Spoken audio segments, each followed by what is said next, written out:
God bless America. Hello, everybody. I am the Talk Radio Protege. This is the Protege program. Thank you all so much for joining me. I hope that you are looking forward to this video. After all, I know that I am, and I have a few stories that I want to share with you and talk about today. The first of which, if I had titled this article, it would be Bernie's Odd Jobs, because Bernie Sanders has just announced a proposal promising jobs to all Americans. At least that's what the PR spin is on it. Senator Bernie Sanders is set to announce a federal jobs proposal that would guarantee a job with at least $15 per hour why did I read that as worth the first time I read this piece? With at least $15 per hour wage and health benefits to every adult American, quote, who wants or needs one. And that's really all you have to see about this to know what's going on here. And it sounds like a nice idea, right? I mean, even I can admit that it would be a nice thing if everybody that wanted a job had a job. If everybody that needed a job had a job, and it was a job that paid enough money that they could survive and even thrive in this country. But what is wrong with this proposal? First of all, a show of hands in the comment section. How many of you have lived on $15 an hour? If you don't know if you've ever earned $15 an hour, it's about $31,000 a year. My hand is up. I've lived on $31,000 a year. It's not glamorous. It's not even really easy. You can't do just a whole bunch of stuff on $31,000 a year. For example, my wife and I had enough money to pay our bills, go see one movie a month, eat out once a week, and travel to see our families whenever we wanted. That's what we could do on $31,000 a year. Oh, we were also living in a one-bedroom apartment. That's not a lot of money. It's not a $31,000 a year is not a glamorous lifestyle. So, believe me when I say, people are going to clamor for more money once they realize how much $15 an hour is on a 40-hour week. Secondly, how is this plan going to be paid for? And I know that Washington doesn't care about deficit spending or how we're going to pay for things, and the nature of bureaucracy is infinite growth. But in my ideal world, the government would not do deficit spending. We would actually pay down our debts, and we would stop running up a albatross around the necks of our future generations. So how is this going to be paid for? Well, as you can see there in paragraph number 3, Sanders' office has yet to release the details of the plan's funding, but previous large-scale projects proposed by the Vermont Progressive have involved ending tax breaks for the wealthiest Americans and large corporations, which is not going to pay for this, by the way. When you squeeze people on a tax basis that have the money to put their money in tax shelters, you don't actually get a lot more money out of them. Just FYI, in case you didn't know. The next story that I wanted to talk about, first of all, you might remember the story of Charlie Gard. Charlie Gard was a young boy that died in a UK hospital last year when the doctors that were treating him decided that his parents didn't have the right to take him to the U.S. for an experimental treatment that his current doctors determined wouldn't improve his life. That's the story of Charlie Gard. Today, another little boy named Alfie Evans faces a similar fate. In fact, his life support was turned off just recently for over 15 hours, and he survived. At least 15 hours. At the time that I learned that, it was from the Daily Wire, he was still alive and breathing, despite the fact that he'd been taken off life support.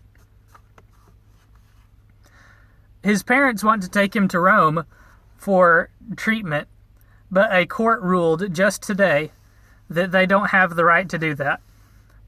that Alfie must remain in the UK. If they want, they can take him home.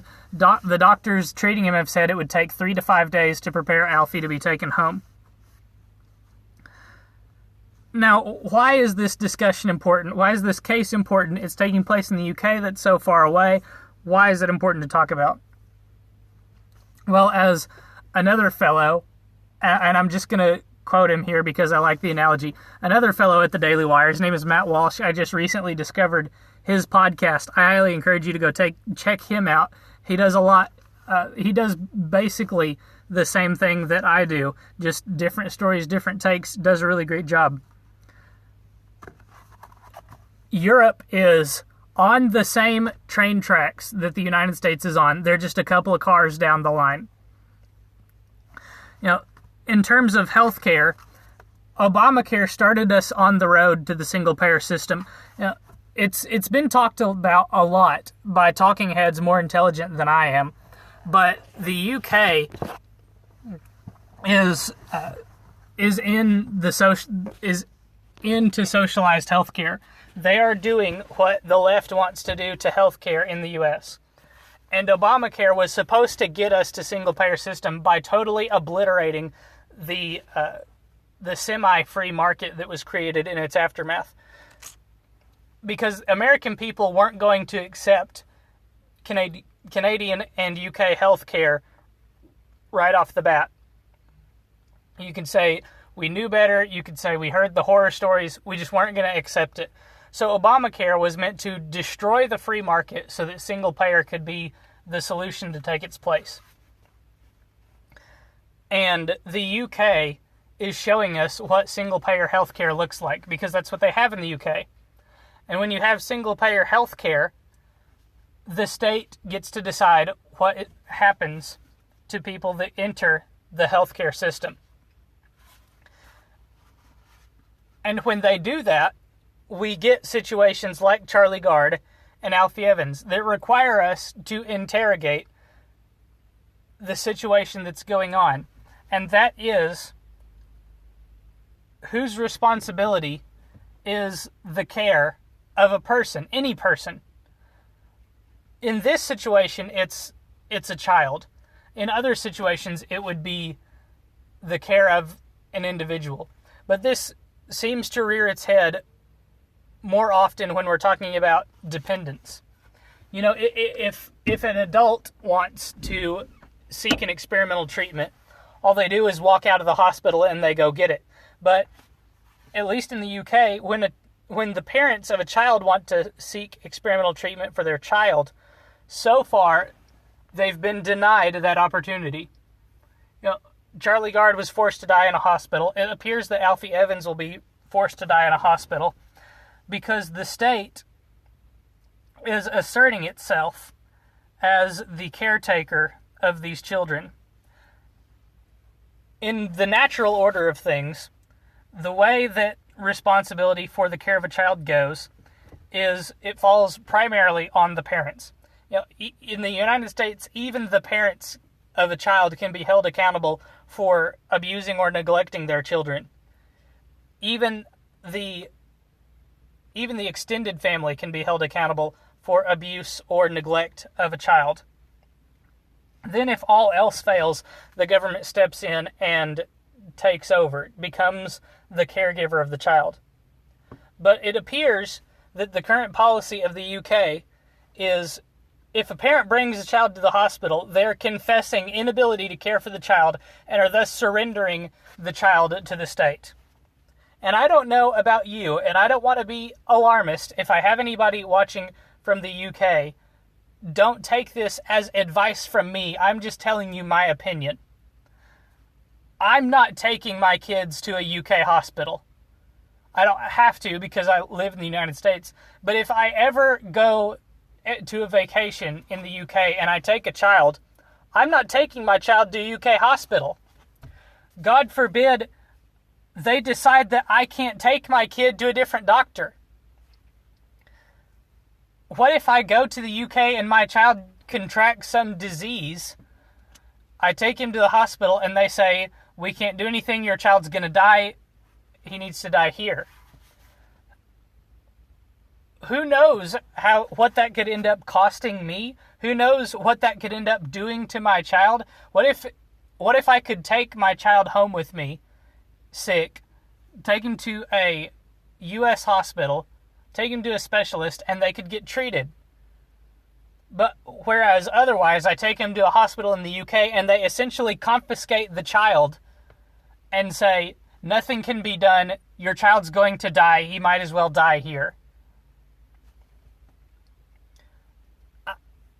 I am without words. I can only attempt to imagine what this would do to a parent, to have a hospital, worse than that, to have a judge tell you that you have no right to seek whatever care for your child you deem necessary.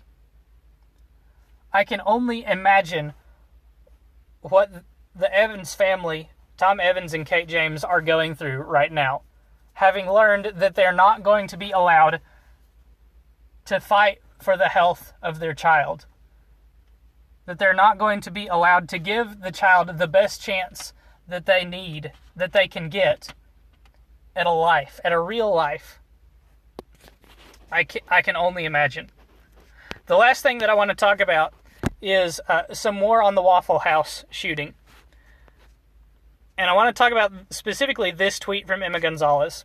Now, if you're not familiar with Emma Gonzalez, we haven't talked about her a lot on this channel. She's the female David Hogg, is the very short version. Some people have said that she's better at this whole politics thing than David Hogg is. I don't. The policy does not get better based on how good of a politician you are. And in the Waffle House incident, we didn't go into a lot of detail on it yesterday, but apparently there was a brave American that thwarted the shooting. This guy has courage of the highest caliber because he charged the assailant unarmed and wrestled the weapon away from him, forcing the assailant to flee the scene. He was shot such that he was grazed in the arm, and he grabbed a burning hot barrel. He was wearing a bandage in the press conference that he held just recently because his hand was burned, removing the rifle from the hand of the assailant.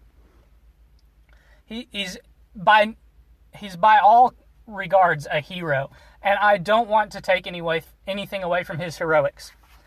But Emma Gonzalez tweeted, "The local police say a man at the scene wrestled his gun away. Looks like you don't need to arm a teacher or a resource officer to stop a shooting." And it becomes clear that Emma Gonzalez doesn't understand that just because something is an exception, that makes it a counterexample. Just in case you don't know, counterexamples are a mathematical, a philosophical, a logical mechanism by which you can attempt to disprove an argument. In math, it's really easy. In math, you can only make very discrete statements about numbers and variables and different things.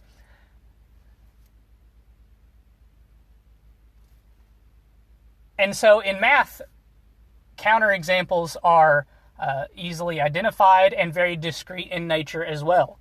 When it comes to logic, when it comes to politics and philosophy, just because something serves as an exception does not make it a counterexample. This guy in the Waffle House shooting, he's by all means a hero. I don't want to try and comport that he's not a hero. He definitely is. But he's not the counterexample to the good guy with the gun philosophy. I could go through and describe to you the discrete scenario that was involved here in this Waffle House shooting. I could demonstrate to you how this was a special case where a unarmed shooter was able to squeeze out an advantage over the armed assailant. But the reality of the situation is the bar for heroism is lowered by the presence of firearms. And I'm stealing this language from Ben Shapiro.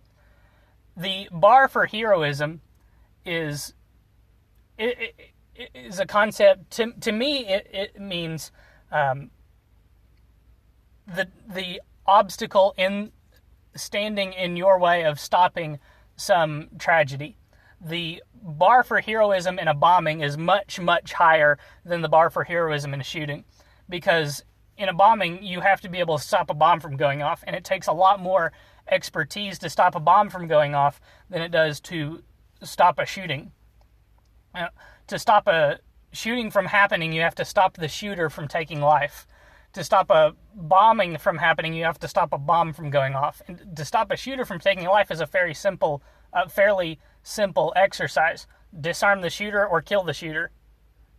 Render the shooter incapable of discharging a weapon. And taking life is a lot easier than disarming a bomb. So, what Emma Gonzalez is pushing with this tweet is raising the bar for heroism. As easy as it is to stop a shooting, it's a lot easier to stop the shooter via rendering him incapable of discharging a firearm than it is to disarm the shooter by way of physically removing the firearm from the shooter. First of all, you have to engage in hand-to-hand combat with the shooter in order to disarm the shooter. That requires you to close ground. This becomes much more difficult in the last steps that you have to take in going from wherever you are in cover to hand-to-hand combat with the shooter. And in the case of this Waffle House, from the press report, the hero told everyone that he had taken cover behind a door of the Waffle House, a door that was very close to the shooter. And when the shooter stopped firing for a moment, he pushed his way through the door and was on the shooter in moments. Still a high bar for heroism, to be sure. I mean, you're rushing a guy with a gun. You don't know why he stopped shooting, but you're charging this guy with a gun and you're unarmed yourself. A much lower bar for heroism would be that guy over there has a gun and I'm here in wherever I'm sitting, whether I'm sitting at a booth in the Waffle House, I could be behind the counter. Maybe I'm working at the Waffle House and behind the counter. Maybe I'm in the bathroom and I've got my gun. Maybe I'm just under the wall, and the only reason the guy hasn't taken a shot at me yet is because he can't see me. And all I have to do is stick my gun up over the wall and take a couple of shots, and I can be the hero this day. The argument that you can stop a shooter without using a firearm means that everyone should stop a shooter without using a firearm is asinine. These are the same people that are saying, a resource officer. Emma Gonzalez even wants the resource officers, which are de facto police officers in the school, disarmed. I would hate to imagine how Emma Gonzalez thinks police officers need to respond to bank heists or terrorist attacks where people are being held hostage. I would hate to imagine that Emma Gonzalez would want the SWAT team that breaks down the doors of wherever she might be held hostage to be as unarmed as she would be in a given situation. But that's going to do it for this video. This Political Cowboy website is just the first place I could find that would quote the tweet for me. But anyway, that's going to do it for this video. Thank you guys so much for watching. I hope that you enjoyed. Leave a like if you did. Hit subscribe and hit the bell for notifications if you want to see more content like this. Check back tomorrow for a new report. And until then, have a good night and God bless.